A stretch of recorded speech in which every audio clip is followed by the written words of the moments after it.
Sri Krishna Parabrahmane Namaha. Sri Sadguru Paramatmane Namaha. Sarva Maharshibhyo Namaha.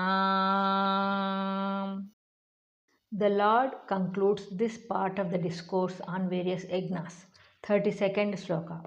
Evam bahuvida yajna vitata brahmano mukhe कर्मजान विद्धि तान सर्वान एवं ज्ञात्वा विमोक्ष्यसे. Substance. Thus, various forms of sacrifice are spread out in the Vedas. Know them all to be born of action. Thus, knowing, you shall be liberated. Commentary. Not only those types of ajna mentioned before, but many more are elaborately described in the Vedas, which have originated from the Supreme Brahma. Born of action. These sacrifices are all different modes of action. Speech is action, thought is action, work done with the body is action, the operation of the senses is action. So, action is well planned and executed with resolution, and it is the cause of yajna. Individual effort is essential for the performance of yajna. Inaction leads to nothing. Spirituality is indeed a practical science and not an empty talk. So the seekers should use each one of their faculties, physical and mental, for the purpose of performing these sacrifices. Such determined action alone can yield the highest fruit of liberation. The Lord exhorts all mankind to take to a life of action, perform yajna, purify the mind, and attain Brahman. In fact, the despondency of Arjuna was a cowardly renunciation of action, which he thought was a state of Gnana. The Lord explains that such spurious and sentimental inaction is a sign of ignorance, and on the other side, one should act fearlessly and selflessly so that the path may be opened for spiritual knowledge in due course. When man comes to understand that all yajnas are modes of action, then he is liberated. Question. Where are the yajnas described? Answer. In the Vedas. Question. How are they performed? Answer. By action. Question. When man knows this, what will he attain? Answer. Liberation. Question. What are the various forms of yajna mentioned so far? Daiva yajna and Brahma yajna, 25th verse. Sense control and rejection of sense objects, 26th verse. Mind control, 27th verse. Dravya yajna, tapo yajna, yoga yajna, swadhyaya yajna, 28th verse. Gnana yajna, 28th verse. Pranayama yajna, 29th verse. Nityahara, 30th verse. The Lord explains the excellence of Gnana yajna. 33rd sloka. Shreyan dravya mayad yajna gnana yajna paramtapa sarvam karma akhilam partha gnane parisamapyate. Substance. O scorcher of foes, knowledge sacrifice is superior to sacrifice performed with objects. All actions, O Arjuna, in their entirety culminate in knowledge. Commentary. Gnana yajna implies inquiry into the truth, the pursuit of reality. Discrimination between Atma and Anatma, the seer and the seen, hearing of the truth, thinking and meditating on the truth, restraining the senses, controlling the mind, the destruction of the latent tendencies, all these are comprehended by the term Gnana yajna. Dravya yajna means sacrifice performed with the aid of material objects. It is here said that Gnana yajna is superior to Dravya yajna. The reason is that self-realization, Atma Gnana, is the ultimate goal of all embodied beings. Man has forgotten his real nature by ignorance, and to become aware of his real self is the object of all religions and philosophy. All religious practices lead finally to this knowledge. The fruits of all sacrifices are comprehended in self-knowledge, the supreme bliss and blessedness of Brahman. So, whatever fruits are obtainable by the performance of Dravya Yajna are fully and completely realized in Brahma Yajna. Therefore, it is declared that Gnana Yajna is superior to all others. It is the Yajna par excellence. The end of all forms of karma is knowledge. The sacrifices purify the mind, remove all sins, and in the way renders self knowledge possible. And just as the rivers join the ocean, so also all the works with their fruits are merged in Brahman. The idea is that the fruits of karma are not destroyed but fully realized in the bliss of Brahma Yajna. So, every man should strive for wisdom, and towards that end, he should take the aid of yajna in the form of some good works. Whatever may be the practice followed, its goal is wisdom. At some time or other, everyone should acquire this knowledge by which he attains liberation. Karma is sadhana, knowledge is sadhya. Karma takes man to the threshold of Gnana, and Gnana lifts him up to the heights of the liberated state. From this, we understand that liberation is not a sudden blast of knowledge, but the end of a long process of good and righteous action. By ceaseless devotion to God, man acquires his grace, and he, by his infinite compassion, opens the eye of wisdom in man, and Atma is then perceived.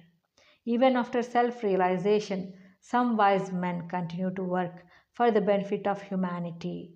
Thus, in this verse, the excellence of Gnana Yoga and the need for karma are both emphasized. Question: what is the supreme yajna? Answer: Gnana Yajna, knowledge sacrifice. Question: then what is the use of other yajnas? Answer: they are realized in their entirety and along with their fruits in the supreme bliss of Brahma Gnana. The path to acquire wisdom is declared.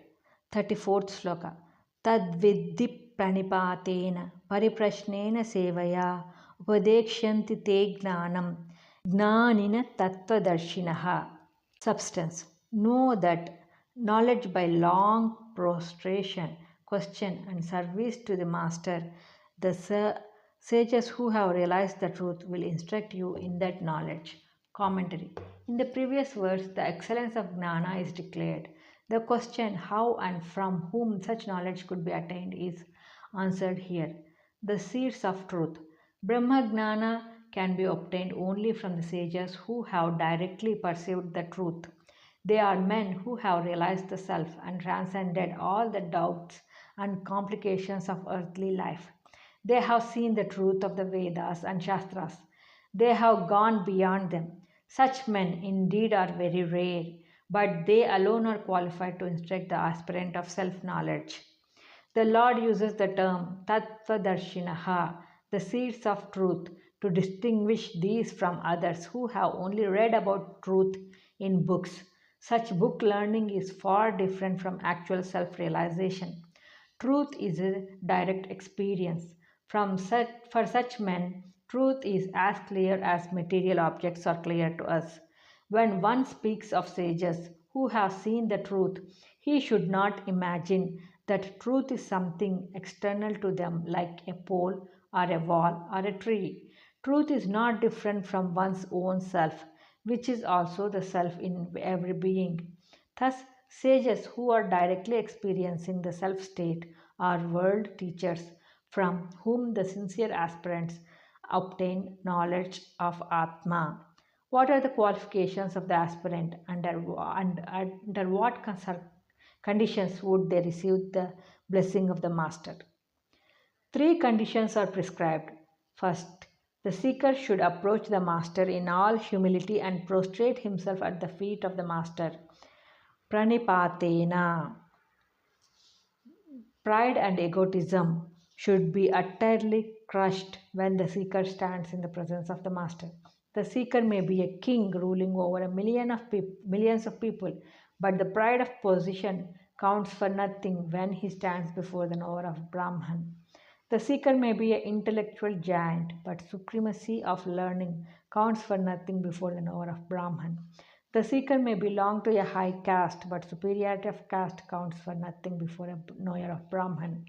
In short, all power and position, all wealth and treasure are not in the least helpful to obtain that knowledge which man brings face to face to with the truth. From the Upanishads and Puranas, we get several illustrations of such humility on the part of learned kings and emperors who describe to know the truth, who desire to know the truth. They have walked barefooted to some mountain cave where the sage lived with only a lion cloth to cover his nakedness, with only roots and leaves to sustain his mortal body. Humility is the first condition imposed. Does the all renouncing sage expect any honor from those who go to him? Not at all. He is indifferent to honor and dishonor. It is for the benefit of the seeker that humility is prescribed as a condition, and not to confer honor on the sages. By such humility, the seeker overcomes the first and the last obstacle of the path of self realization, that is, egotism, a clinging to the little self which produces a sense of false pride and greatness. So, humility is the role of conduct for all seekers in the presence of the Master. Brahmagnana is superior to everything else in the world. Let us recall to mind the great combative encounter between Vasishta and Vishwamitra. Vishwamitra used all the weapons against Vasishta, who defended himself with his lone Brahmananda.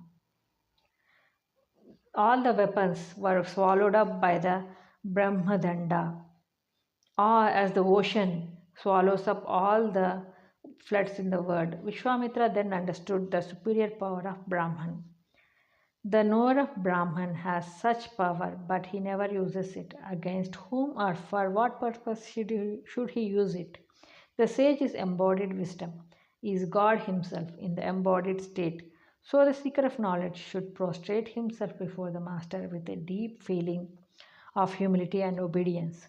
According to ordinary custom, people remove their footwear and headdress when they go to the temple. Pride and egotism, which cling to the body, should be given up when one meets a great master from whom he hopes to receive spiritual illumination. Second, by question.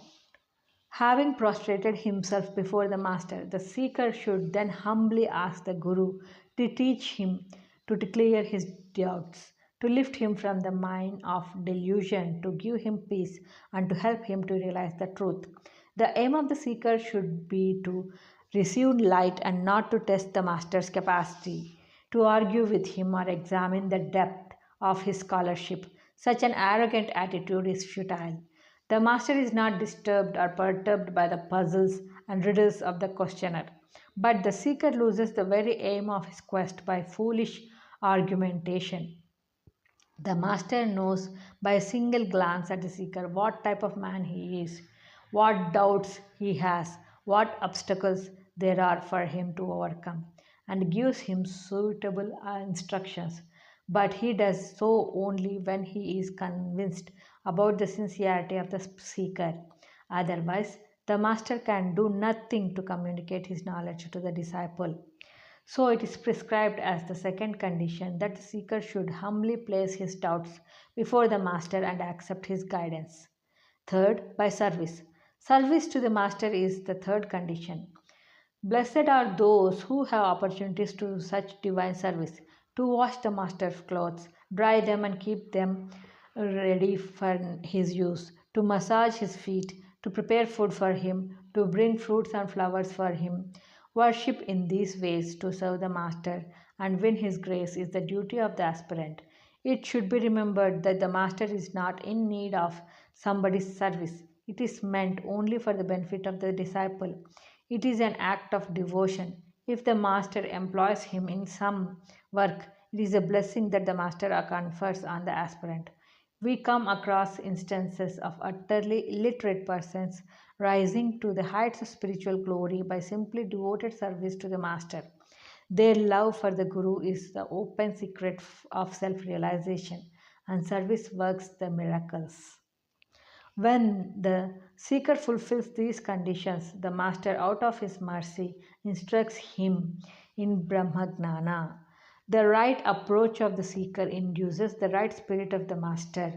It is the duty of the master to help the aspirant in his quest for truth, and he does so out of compassion and not for any material reward.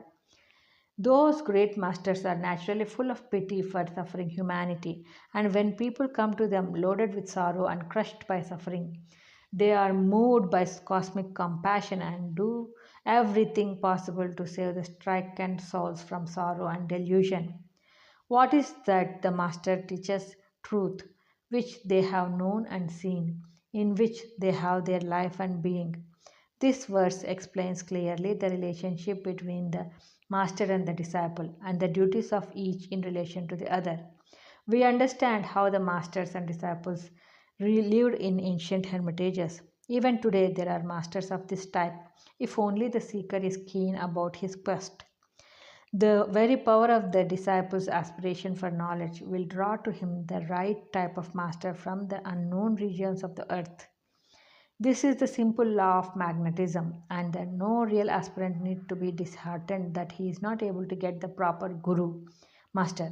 The guru is always there if the seeker's aspiration is sufficiently intense to draw him into the orbit.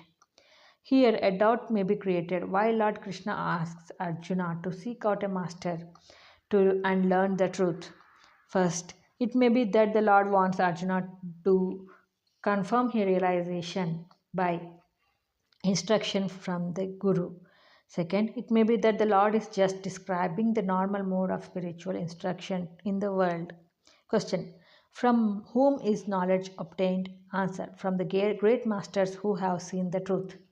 Question: what is the code of conduct for the seeker?